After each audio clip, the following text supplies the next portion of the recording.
right, Brian.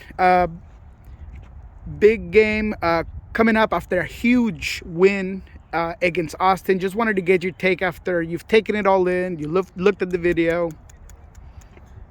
What we decided after we saw the video and reviewed it was that the team played better. I think, the game against Houston was a good outing. It was good because we won, but there were some flaws. The question before the game that I think the kids answered was, okay, let's see what Danny and Josh have against a better team. I think they answered that pretty darn well. But overall, as a group, starting up front, I thought Raul and Nico's energy to defend and press higher up the field.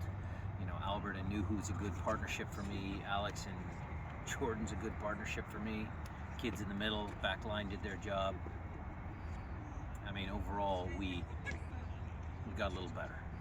So that was critical for us as coaches to see if we couldn't repeat the performance and improve. Josh gave a lot of credit to the coaches in terms of just drilling in what to expect from the Austin press. And, watching it a second time, it did look like they played through it about as textbooky as you could really draw it up.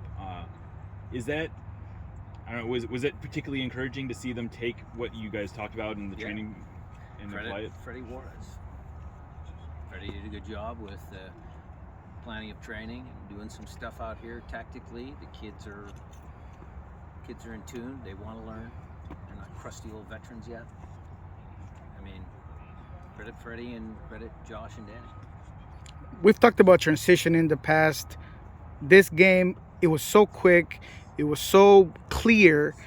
Is that something that just kind of came up with this game? Did that get better? Like, what was it about transition that was different in this one?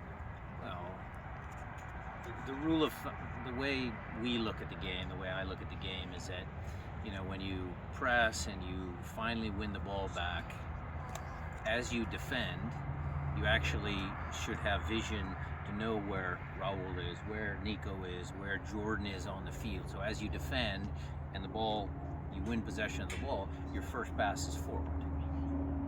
And so we've amplified that. We've re-amplified some of the things that we've done well earlier in the year.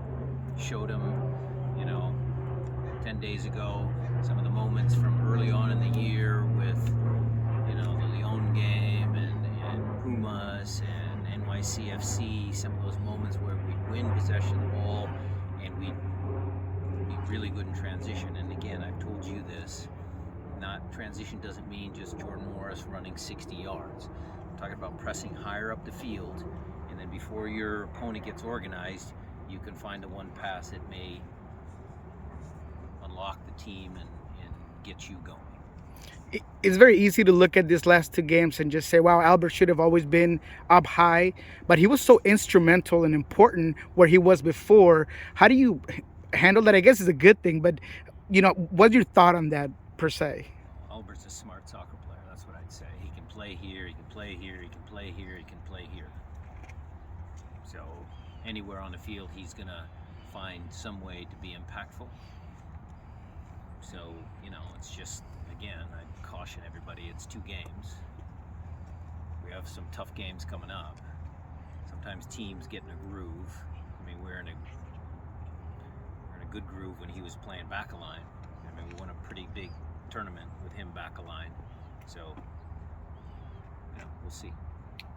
Well, Vancouver has a pretty big game. Their season is effectively on the line tomorrow when they host the Galaxy. What are you going to be looking for in that game, and what do you think? Galaxy loss. Well, we'll see with the tactics. He changed a back line of 4 in Colorado. He's very rarely does he play with, back line of 4. He likes 3 center backs, likes 3-4-3, or some version of 3-4-2-1, whatever you want to call it. But so we'll see. We'll see what he puts out there. We're obviously going to watch it. It obviously gives us a little bit of an edge from a fitness standpoint, but it's going to be a tricky game. Can't look past it. Full focus, full tactics for Josh and Danny for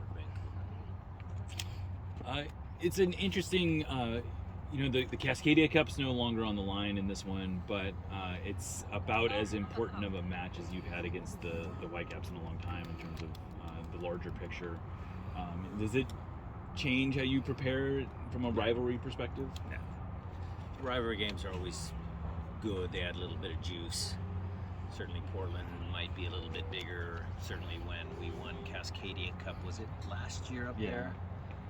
That was good. Spice the game up a little bit. But look, Whitecaps are a proud franchise. They've been around a long time.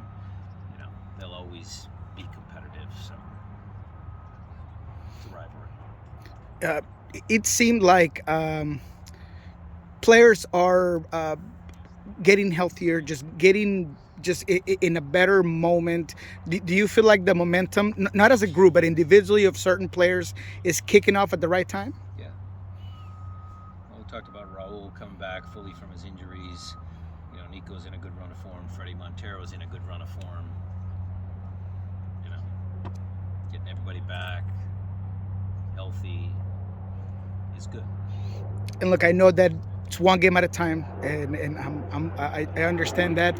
But when you hear that certain players are getting called up for friendlies, when your schedule is as tight as it is, how do you handle that? Like we do anything else, next man up. Next man's got to step up. That's why it's a team sport.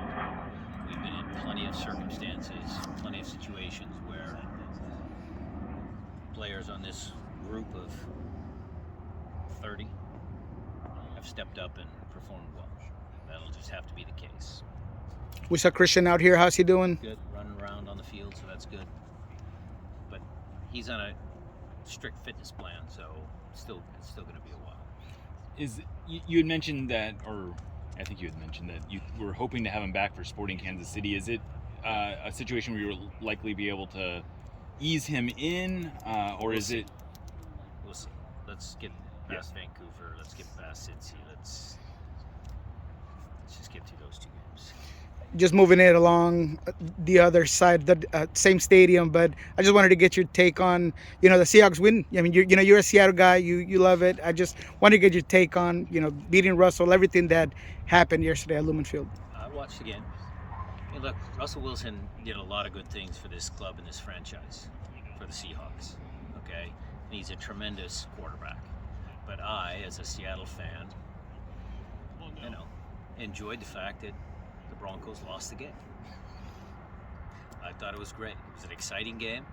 I was happy for our team, happy for Pete, happy for the fans. Fans gave it to Russ a little bit. I probably would have booed a little bit if I was in the stadium. Just being competitive. Russ gets it. If in alternative universe, Brian Schmetzer has the headset, do you go for the field goal or do you let Russell Wilson try to get that? I would have let Russell for sure take that. That's why they paid all that money for him.